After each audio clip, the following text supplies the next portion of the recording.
जय हिंद दोस्तों, स्वागत है आपका आपके अपने YouTube channel learning point with Abhishek sir पर। दोस्तों, आप सबके लिए इलाहाबाद हाई कोर्ट के लिए स्पेशल पेड बैच चलाया जा रहा है, जिसमें आपको मिनिमम 10 डिक्टेशन डेली प्रोवाइड किए जा रहे हैं।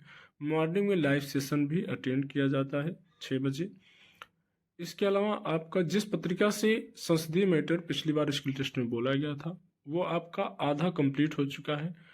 आधी आधी पत्रिका जो है आपको आपके स्किल टेस्ट के पहले कंप्लीट करा दी जाएगी। और इसकी जो फीस रखी गई कि ये है मात्र 200 रुपये, क्योंकि अब आपके पास समय बहुत कम है तो प्रैक्टिस भी आप कम कर पाएंगे। तो 200 रुपये इसकी फ़ीस आपको देनी है अगर आप आज जुड़ते हैं तो। अगर आप जुड़ना चाहते हैं इस बैच से तो आप हमें इस नंबर पर संपर्क कर सकते हैं 7393976701। आप हमें इस नंबर पर व्हाट्सएप या टेलीग्राम पर मैसेज कर सकते हैं, बैच की इन्फॉर्मेशन ले सकते हैं और हमें मैसेज करके पेमेंट करके इस बैच से जुड़ सकते हैं। डिक्टेशन शुरू होगी 5 सेकंड बाद।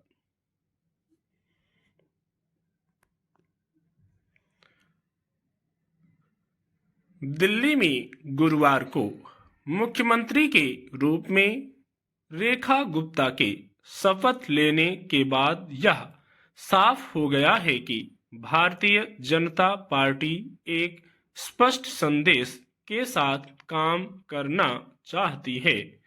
इस बात पर राजनीतिक गलियारों में जरूर सुगबुगाहट रही कि दिल्ली विधानसभा के चुनावी नतीजों के बाद मुख्यमंत्री पद पर चुने गए व्यक्ति की घोषणा करने में 11 दिन क्यों लग गए। सतह पर इस पद के लिए खींचतान की चर्चा रही, मगर ऐसा लगता है कि रेखा गुप्ता की अब तक की राजनीतिक भूमिका को देखते हुए उनके नाम पर सहमति बनाने में पार्टी को ज्यादा मशक्कत नहीं करनी पड़ी।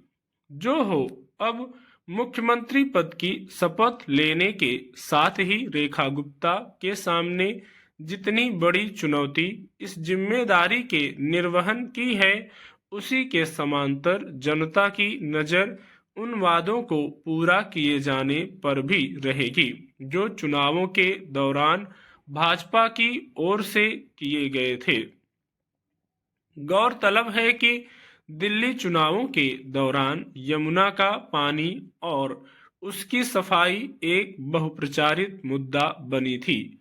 आरोप प्रत्यारोप के बीच हकीकत यह है कि यमुना को प्रदूषण मुक्त बनाने और उसकी सफाई के मसले पर दशकों से राजनीति होती रही है।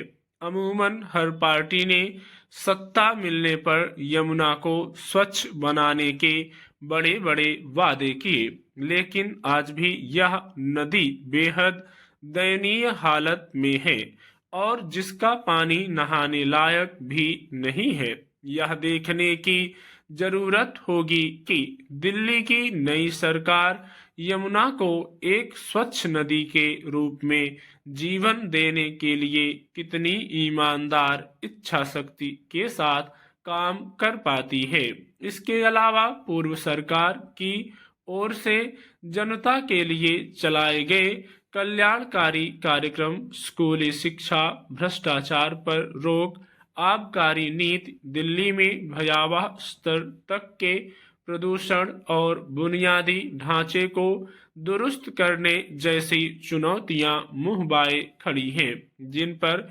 विपक्ष के रूप में कभी भाजपा सवाल उठाती थी और अब आम आदमी पार्टी अपनी मजबूत भूमिका में हमेशा तैयार दिखेगी। मसलन दिल्ली की महिलाओं को 2,500 रुपए देने की घोषणा के समांतर इस मसले पर संदेह भी जताए जाने लगे हैं।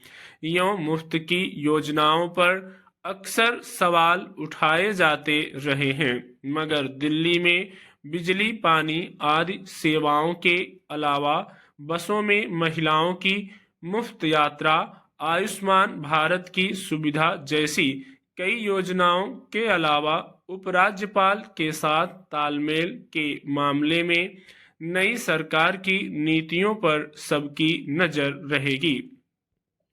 हालांकि यह चौथी बार है जब दिल्ली के मुख्यमंत्री पद की कमान एक महिला को मिली है, लेकिन भाजपा ने इस बार खासी सीटें जीतने के बाद और इस पद के लिए कई दावेदारियों और जद्दोजहद की खबरों के बीच जिस तरह रेखा गुप्ता को यह जिम्मेदारी सौंपी है, यह अपने आप में एक अहम फैसला है।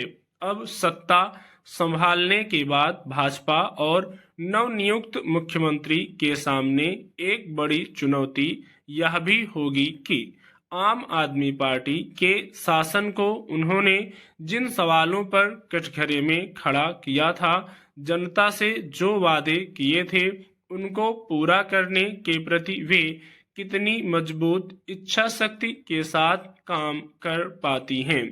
कई बार चुनावी जीत हासिल करने के लिए प्रचार के दौरान लोक लुभावन घोषणाएं तो कर दी जाती हैं, मगर सत्ता मिलने के बाद उन्हें पूरा करने को लेकर कोई खास रुचि नहीं दिखाई जाती है।